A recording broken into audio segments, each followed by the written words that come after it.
Ce matin, nous avons reçu une délégation de la coopération espagnole avec une vingtaine de députés et de sénateurs et bien sûr avec le coordonnateur, le responsable de la coopération avec Séville et d'autres, en tout cas, agents de la coopération espagnole ici au CRDS. Cette visite nous agrée parce que la coopération nous soutient depuis plus d'une dizaine d'années maintenant en nous permettant de réhabiliter le CRDS, le Centre de recherche et de documentation du Sénégal.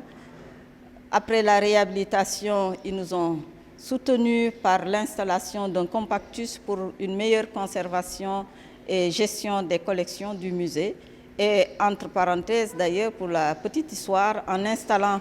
le compactus, cet équipement nous permet déjà de nous projeter dans le futur par rapport à la restitution des biens culturels ici. Ensuite, nous avons eu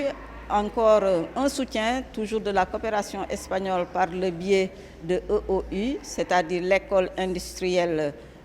qui est basée à Madrid, pour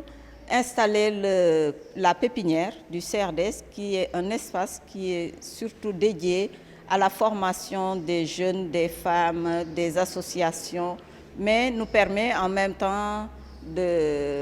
d'autoriser des rencontres pour les associations de développement, pour le personnel du CRDS et même pour la soutenance des thèses et mémoires au niveau de l'université.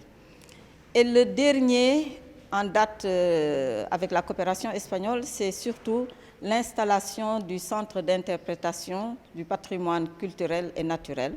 le CIP, qui se trouve au premier étage de là où était installé le musée du CRDS. Et ce centre d'interprétation à qui on a donné le nom de Doomu Diwan Dergui, c'est-à-dire de Saint-Louis et au-delà de la vallée jusqu'à Bakel. Et quand je parle au-delà jusqu'à Bakel, on prend en compte la Mauritanie, le Mali. Et c'est pour montrer la diversité culturelle qui a sévi et qui continue toujours à être vécue sur Saint-Louis et au-delà de la vallée. Parce que quand on parle de Saint-Louis, c'est parce que aussi la vallée a longuement et largement contribué au développement de la ville de Saint-Louis. C'est comme toujours avec plaisir qu'on les a reçus, en espérant que ça va encore renforcer la collaboration et la coopération entre nous et d'autres institutions, ça j'en suis certaine, mais c'est surtout à l'endroit de la coopération, le soutien pour la numérisation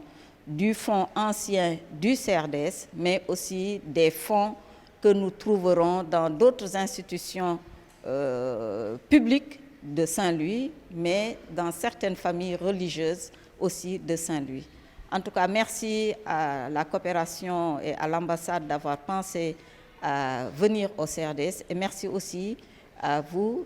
de la presse pour le soutien et la présence sans faille à l'endroit donc du CRDS.